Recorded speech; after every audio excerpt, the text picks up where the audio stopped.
مولاي صل وسلم دائما أبدا على حبيبك خير الخلق كلهم. Ibu Amelia, bagaimana kalau orang sudah stadium kanker akhir dikasih morfin untuk mengurangi sakitnya? Tidak ada sekarang ijtihad tunggal sendiri untuk menetapkan hukum lipstik saja, Bu. Nggak bisa Ustadz sendiri. Ustadz, apa hukum pakai lipstik ini, Pak Ustadz? Itu yang meriksanya siapa? Dokter. Makanya dibawa lipstik itu ke BP POM, Badan Pengawas Obat Makanan.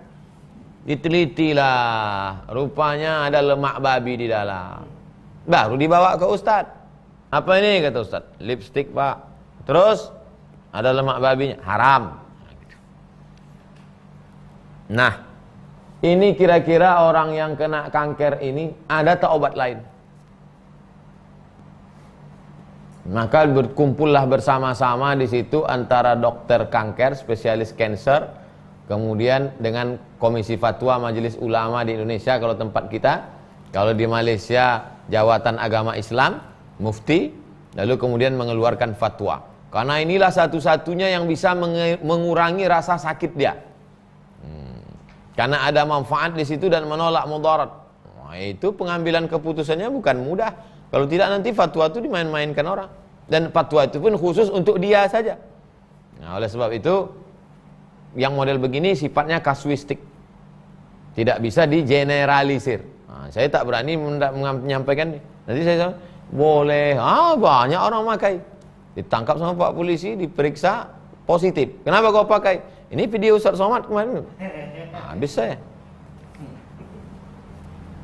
Terakhir, Pak Bahtiar, Ustadz, ada orang menggadaikan tanahnya sudah 45 tahun, tak ditebus-tebus. Menggadaikan tanah 45 tahun, tak ditebus-tebus. Jika kita garap, apakah hasilnya haram dimakan?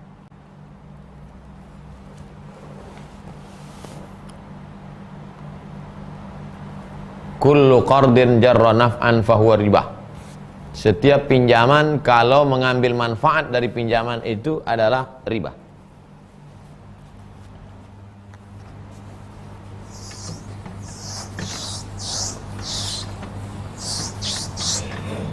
Si A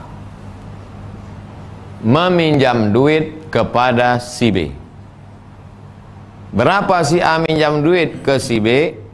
Sebanyak 100 juta. Si B tidak percaya kepada si A. Tengok gaya-gayanya, ngeri nih Pak Ustadz. Maka aku minta jaminan. Apa jaminannya? Kasihlah tanah. Ini ceritanya. Akhirnya tanah pun 45 hektar menjadi jaminan. Tanah punya siapa? Punya si A. Siapa yang memegang? Si B. Dah, itu mesti ada perjanjian sampai kapan?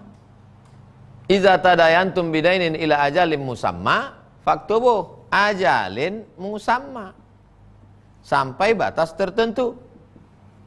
Aku pinjam uangmu 100 juta dengan jaminan 45 hektar tanah akan aku bayarkan pada tanggal 1 Januari 2030.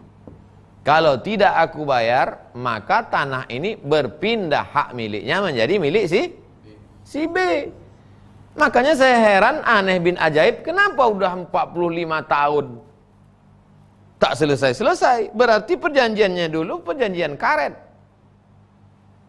Kok tak berpindah? Ini harus diselesaikan nih.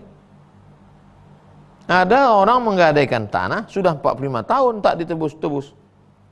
Jika kita garap, apakah hasilnya haram dimakan? Ini perjanjian A dengan si B. Datang pula si C mau menggarap. Gimana ceritanya? Mana bisa? Ini bukan syubhat, haram. Mereka selesaikan dulu antara si A dengan si B. Sudah selesai, apakah ini balik ke si A atau balik ke si B atau ahli warisnya, barulah si C datang menggarap tanah dengan cara beli atau cara gadai, atau cara pinjam, atau cara hibah, atau cara macam-macam, atau cara wakaf. Mau selamat, serahkan ke tabung wakaf umat.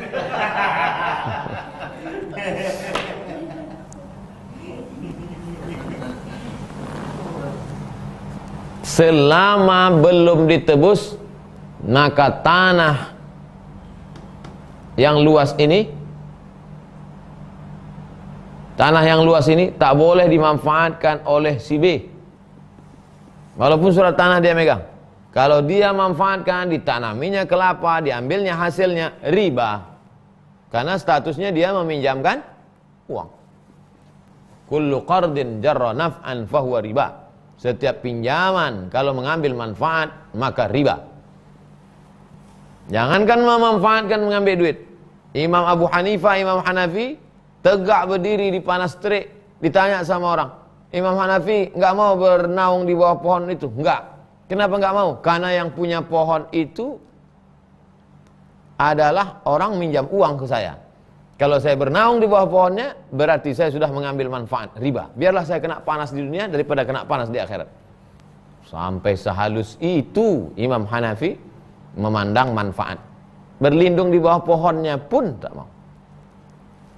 Apalagi sampai memanfaatkannya. Sekarang orang kalau sudah pinjam padi, pinjam sawah, dipakai sawahnya tiap tahun. Kalau sudah pinjam kebun kelapa, dipakai kelapanya sampai dulu pula kelapa itu mati dari yang punya lagi. Gimana doa kita mau dikabulkan? Allah makan haram. Gimana anak-anak kita menjadi soleh solihah dikasih suap makan riba? Alladzina yakuluna riba. Orang yang makan riba la yaqumuna illa kama yaqumul ladzi yatakhabbathu syaitanu minal mas. Bangkit dari kubur nanti macam orang kerasukan setan. Maka yang gadai padi, gadai sawah, gadai kebun kelapa, taubatlah. Hidup ini bukan lama. Berapa lama kita menikmati itu, akhirnya kita makan haram. Apalagi kalau sampai dilanjutkan oleh anak cucu. Oh, na'udzubillah. Susah di dunia ini tak berapa susah dibandingkan kesulitan di akhirat. Man yassara an mu'sirin yassarallahu anhu yaumal qiyamah. Siapa yang memudahkan orang kesulitan di dunia ini, di akhirat nanti dia akan dimudahkan Allah. Man farraja an muslimin kurbatan min kurabid dunya, farrajallahu anhu kurbatan min kurabi yaumil qiyamah. Siapa yang melepaskan orang dari satu kesulitan dunia, dilepaskan orang dari kesulitan akhirat. Nah, kasih tahu baik-baik, balikkan atau kau garap, bisa kau tebus. Jangan dipersulit orang. Susah kita nanti di akhirat.